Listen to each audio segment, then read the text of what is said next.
You're in 9th century Scandinavia and you're always hungry. Not the kind of hungry where you skip lunch and feel a bit peckish by dinner. This is profound, constant, bone-deep hunger that never fully goes away. Even in the best years, even after a good harvest, you never eat enough to feel truly satisfied.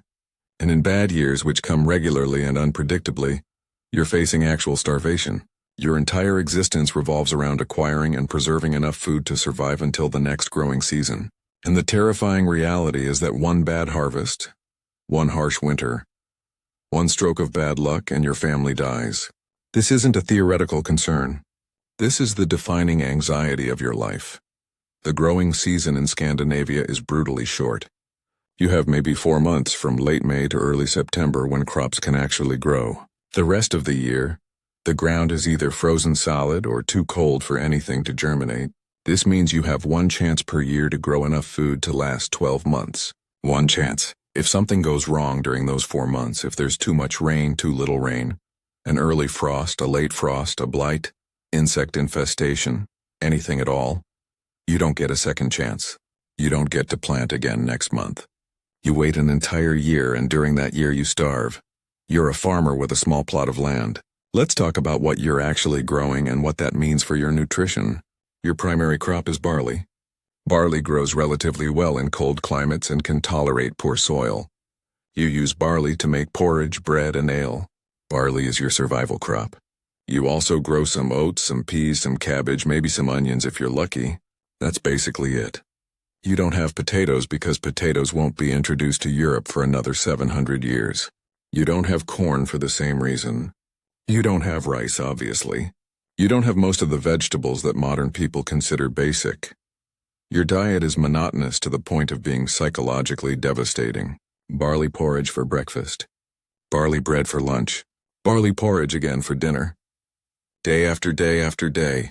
Maybe you have some dried fish to add to the porridge if you were able to preserve fish from last summer. Maybe you have some dried peas. But fundamentally, you're eating the same thing every single day for months at a time. This monotony isn't just boring. It causes specific nutritional deficiencies that make you sick in predictable ways. You're deficient in vitamin C because you have almost no fresh fruits or vegetables during the 8-month winter. You develop scurvy. Your gums bleed when you eat. Your teeth become loose. Old wounds reopen. You bruise easily from the slightest bump. You're constantly tired and weak. You know that eating fresh greens would help. But there are no fresh greens available from October to May. You might have preserved some cabbage, but preserved cabbage loses most of its vitamin C content during storage. You're just sick, and there's nothing you can do about it. You're deficient in protein because meat is a luxury you rarely afford. You have a few chickens that provide eggs, but eggs are precious and usually saved for trade rather than consumption. You have a cow that provides milk, but during winter, milk production drops dramatically because the cow isn't getting enough nutrition either. You might slaughter a pig once a year, usually in autumn, and you'll preserve that meat by smoking or salting it. But one pig divided among your entire family, rationed to last months, means you're getting maybe a few ounces of meat per week. This isn't enough protein for a body doing heavy physical labor every day. Your muscles are constantly breaking down because your body is cannibalizing itself for protein. The caloric deficit is worse. You're burning maybe 3,000 calories per day doing farm labor in cold conditions. You're consuming maybe 1,500 calories per day because that's all the food available. Your body is in a constant state of starvation. You lose weight you can't afford to lose. Your body fat percentage drops to dangerously low levels. Women stop menstruating when body fat gets too low, which means they can't get pregnant, which means population growth is severely limited by nutrition. Men become infertile for the same reason.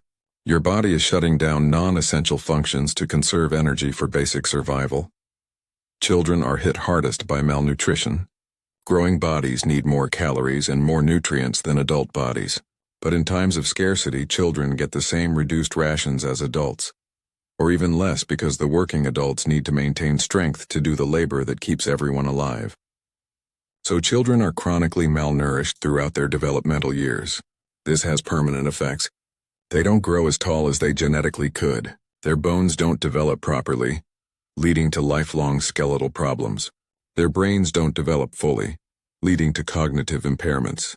Child mortality is high partly because malnourished children have weakened immune systems that can't fight off infections. Let's talk about what happens during a bad harvest year. It's spring and you're planting your barley. You've saved just enough seed grain from last year to plant this year's crop. This is a delicate calculation. You need to eat some of the grain to survive until the new harvest, but you also need to save enough to plant. If you eat too much, you won't have enough to plant, and next year will be even worse. If you save too much for planting, you might starve before the new crop comes in. Every family makes this calculation every year, and sometimes they get it wrong. You plant the barley in late May. The weather needs to cooperate. You need rain, but not too much rain. You need sun, but not too much sun. You need the temperature to stay moderate. You have no control over any of this. You just plant and pray to whatever gods you believe in and hope. This isn't a metaphor. You're literally praying for good weather because your life depends on it. June arrives and there's too much rain. The fields are waterlogged. The barley seeds are rotting in the ground before they can germinate. You watch your future food supply dying in the mud, and there's nothing you can do. You can't drain the fields. You can't make the rain stop. You just watch and feel the fear growing. By July, it's clear that this year's crop will fail. Maybe 30% of what you planted actually grew. Maybe less. This isn't enough to last through the next winter and spring. You're going to starve. You immediately go into crisis mode. Every family in the region is in the same situation, so the entire community is scrambling. You try to trade for grain from regions that had better weather, but those regions know you're desperate, so prices are inflated to levels you can't afford. You try to forage for wild foods, berries, nuts, roots, anything edible, but everyone else is doing the same thing, so the forests are quickly stripped of anything remotely edible. You try to fish more intensively, but fish stocks are limited, and overfishing means less for next year. By autumn, you're making terrible choices about what to slaughter.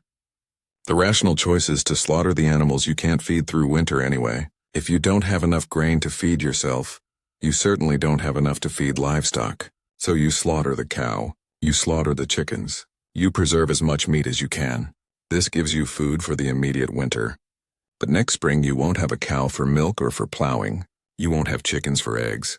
You've sacrificed next year's food security to survive this year.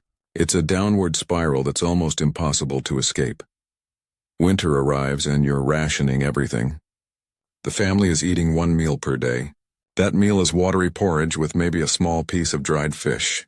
Children are crying from hunger. Your wife is listless and weak. Your elderly father is deteriorating rapidly. He's not getting enough food to maintain his body weight. You can see his ribs through his skin. You know he's going to die and there's nothing you can do. In fact, part of you is grimly calculating that when he dies there will be one less mouth to feed, and maybe the rest of the family can survive. Your father dies in January. You find him one morning cold and still. He probably died during the night. You tell yourself it was the cold, but you know it was starvation. His body just gave out. You bury him in the frozen ground, which requires hours of brutal labor to dig even a shallow grave. No ceremony. No time for grief. You have to keep working to keep the others alive.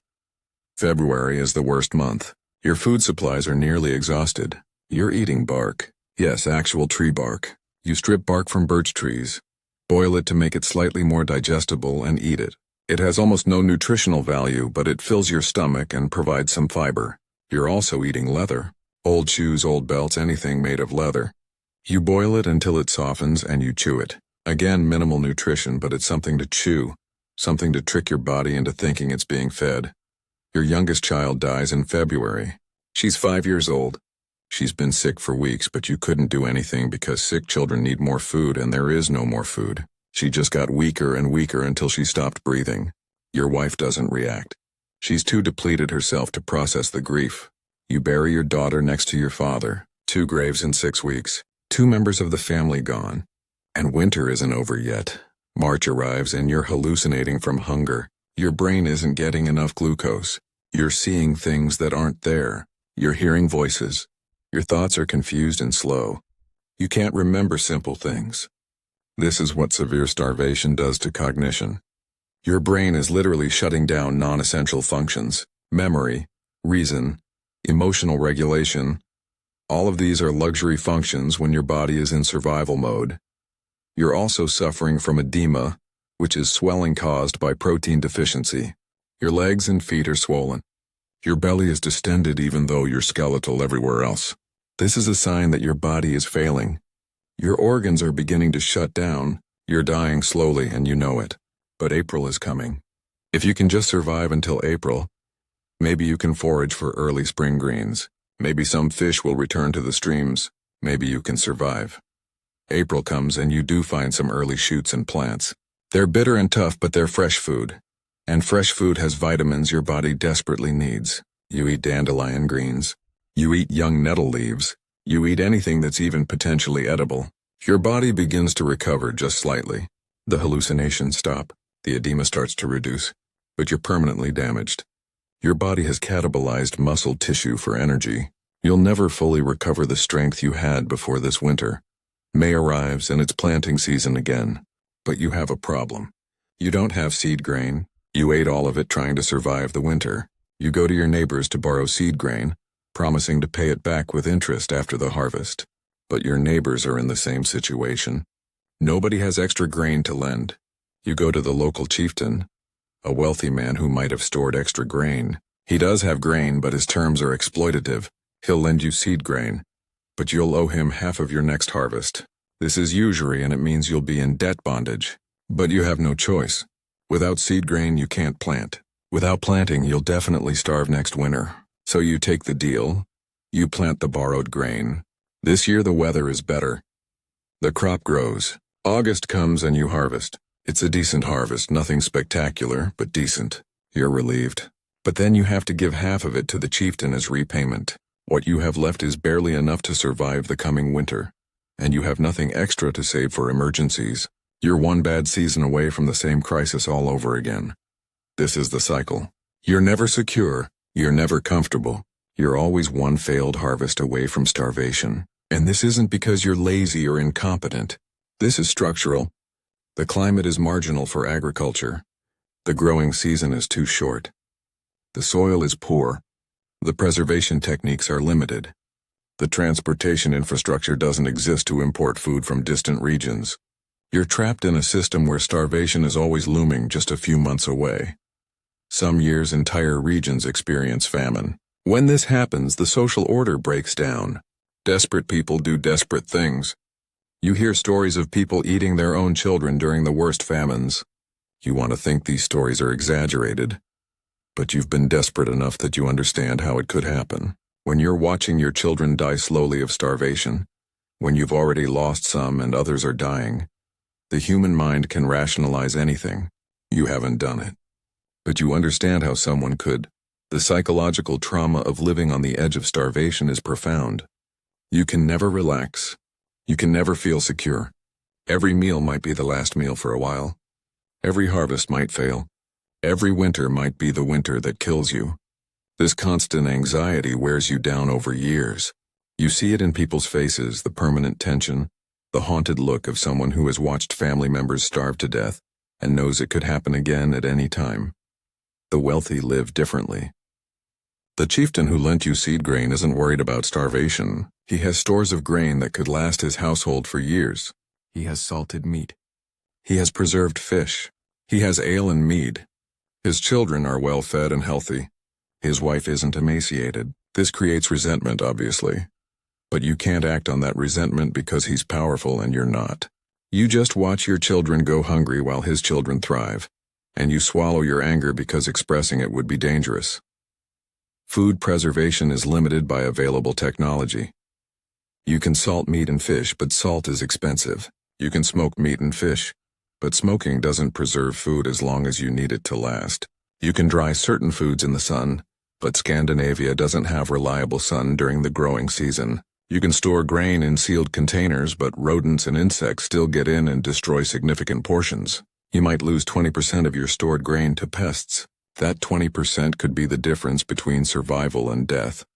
Fishing is supposed to supplement your diet, but fishing in Scandinavia is dangerous and unreliable. The waters are cold and rough. Small boats capsize regularly. Men drown. Even when fishing is successful, You're catching species that are nutritious but need to be preserved immediately. You spend hours cleaning fish, salting fish, smoking fish, and you still lose much of the catch to spoilage. And fishing takes time away from farming, so you're constantly making difficult choices about how to allocate labor. Hunting is even more unreliable. The forests have been hunted heavily for generations. Large game is scarce. Deer, elk, boar, these animals exist, but they're hard to find and hard to kill. You don't have guns. You have spears or bows and arrows. Hunting requires skill and luck and time. Most hunting expeditions come back empty-handed. And when you do kill an animal, you're competing with predators. Wolves and bears will try to steal your kill. Sometimes they succeed.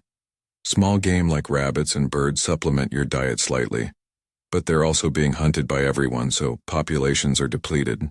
You set snares and traps, but most days you catch nothing. When you do catch a rabbit, it provides maybe one meal for your family. One meal. Then you're back to hunger.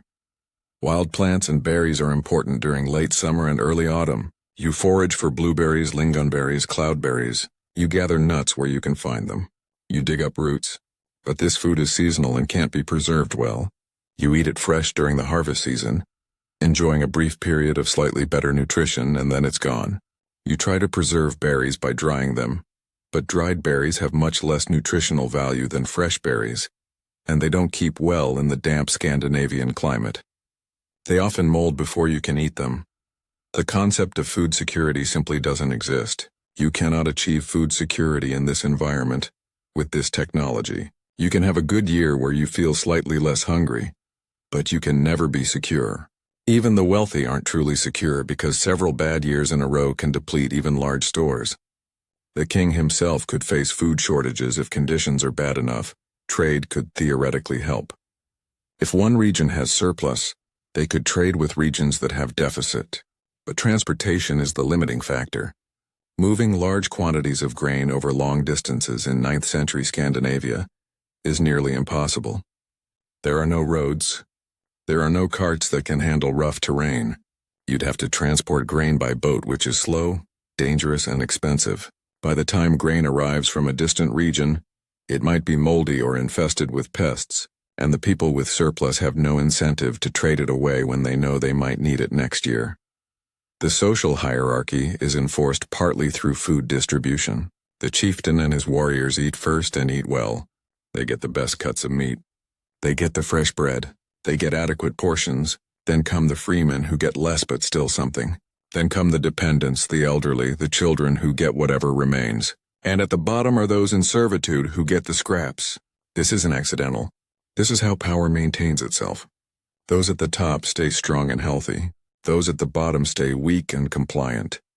You're in the middle of this hierarchy as a freeman, but you're barely surviving. You see the chieftain's household thriving while your family struggles. You see warriors, who produce no food themselves, eating better than farmers who do all the actual productive labor. This feels unjust, but justice isn't a concept that applies to food distribution. Power determines who eats. Women bear additional burdens related to food. They're responsible for food preparation, preservation, cooking, and managing household supplies. They're the ones stretching inadequate supplies to feed the family. They're the ones skipping meals so children can eat. And when women are pregnant or nursing, they need extra calories. They don't get them. Pregnant women are malnourished, which leads to complications and high maternal mortality. Breastfeeding women are producing milk from bodies that don't have adequate nutrition. The milk is lower quality. Babies fed on this milk don't thrive. Many babies die simply because their mothers couldn't produce adequate milk. The elderly are casualties of food scarcity. When food is limited, elderly people who can't work get smaller portions. Many die not from illness but from chronic malnutrition. You're now in your 40s and your body shows decades of inadequate nutrition. Your teeth are mostly gone. Your bones are brittle. You look decades older than your actual age. Your remaining son is stunted from malnutrition. Generation after generation lives on the edge of starvation.